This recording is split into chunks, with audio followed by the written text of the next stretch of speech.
खुलुमबाय स्टुडियो दं आं रबिन बसुमतारी रौमारी जथि आश्रमनि गाहाय हाबग्रा गेट लुफुंनो गाहाय खुन्थिया गायसनबाय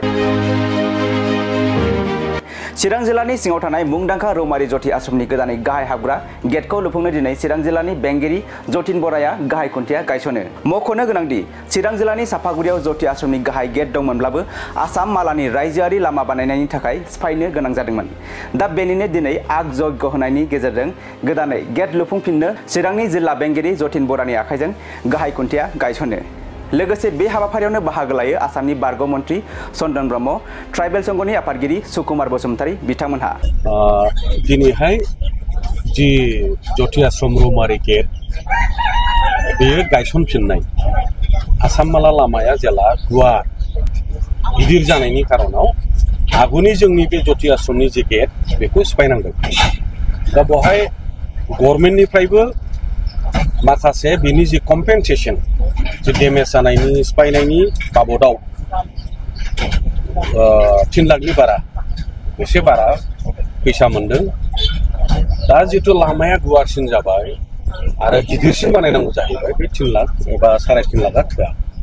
दा बेखायनो बेवहाय रायजो राजानि मोनसे कन्ट्रिबिउसन अबदानजों आरो विशेष भाबै जोंनि बे आसाम माला प्रजेक्टखौ जाय कन्ट्रेक्टर एबा कम्पानिया मावदों बिथांमोनहा मेजर शेयार होनो थाखाय बेवहाय दान होनो थाखाय राजि जादों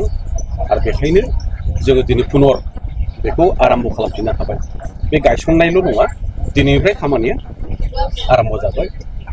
आरो बे जेलासिम मोजां माने लुफुंनाय जागोन नायनोबो समायना जागोन मोजां जागोन आरो बे गेटजों जायगानि मोनसे परिबेस आरो बिउटिया समायनाया बांसिनगोन माखासे समनि उनावहाय जोङो जोथोन लानायखौ नुनो मोनो आरो जोथोन लानो नोंथाङा रायजोआव मा खालामदों बेवहाय जथि आश्रमनि जोंनि जि कमिटि दङ खोब गोख्रों आरो बिराद एक्टिभ बे थाखाबाय बारा गोजान जिहेथु नङा बेनिफ्राय बेथ' जोंनि बयनिबो समाजनि व्यक्तिनि दायित्व बेखौ आंनि होननानै बयबो लानांगोन बे रायजोनि सोरनिबा नङा आंनि होननानै जेलासिम जोङो बे गेटनिल' खोथा नङा गासिबो जोंनि राजुवा सम्पतिखौ गावनि जेलासिम जों साननो हाया बेवहाय मालाबाबो जों मोजां जिनिसखौ जोर होनाय बेंनाय बे सम्भब जाया गतिके जों खावलायो आरो दिनैनि समाजा जथेस्थ' सानसिनो हाबाय आरो राजुवा जिनिसफोरखौ बयबो मोजां जोथोन लायो दिनैनि दिनाव थांखिया मा सार बे गेट लुनायनि थांखिया जारिमिना मा हा बियो दिनैनिफ्राय 100 बोसोरनि सिगां जि जथि आश्रम बुंनो थाङोब्ला बे आश्रम बा मन्दिर जोंनि ओनसोलाव बोदै बेनो फुरानासिन दा गतिके बे आश्रमाव बे लामायानो जितु मेन डाइरेक्सन बेनो लाङो बेखायनो बिनिफ्राय मोनसे आश्रमनि जोंनि जि बिनि जि महत्व बिनि जि गुन एबा बिनि जि माने बिनि प्रति जोंनि जि मोनसे सिबिनाय एबा श्रद्धा बेबो मोनसे आरो बिथिं थाङोबा जोंहा जथि आश्रमखौ मोनो बे मोनसे डाइरेक्सन माने खोन्थानायबो जायो आरो बे एकदमबारे प्राचीन बिराद पुराननि बे मोनसे जोंनि आश्रम बेखायनो बिनि मुङाव बेवहाय गेट थानाया जोबोद मोजां बाथ्रा थेंक इउ जथि आश्रम नाমৰ এটা গেট বনাব হৈ আছে ইয়াৰ বিষয়ে আপুনি কি কৈছে এইটো পূৰ্বতে আমাৰ এইটো এখন গেট আছিলে আসাম মালাৰ ৰাস্তাটো বনোৱাৰ কাৰণে এইটো ডিমলিছ কৰা হ'ল তাত কিছু অলপমান টকা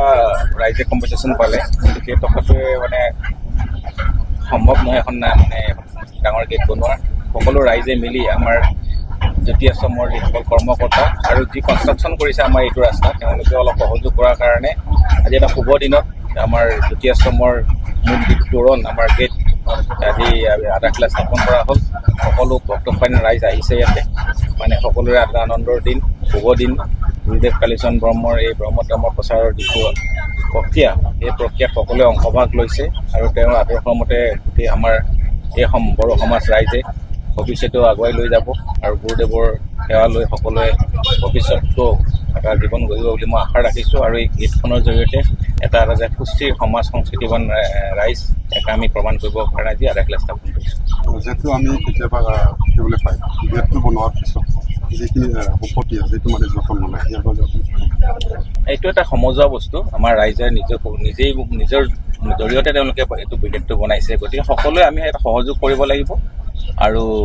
আমি সদায় সচেতন হৈ থাকিব লাগিব এই ক্ষেত্ৰত জিলা প্ৰশাসনৰ ফালৰ পৰা আমি ভৱিষ্যতে পাৰিলে সহায় কৰিম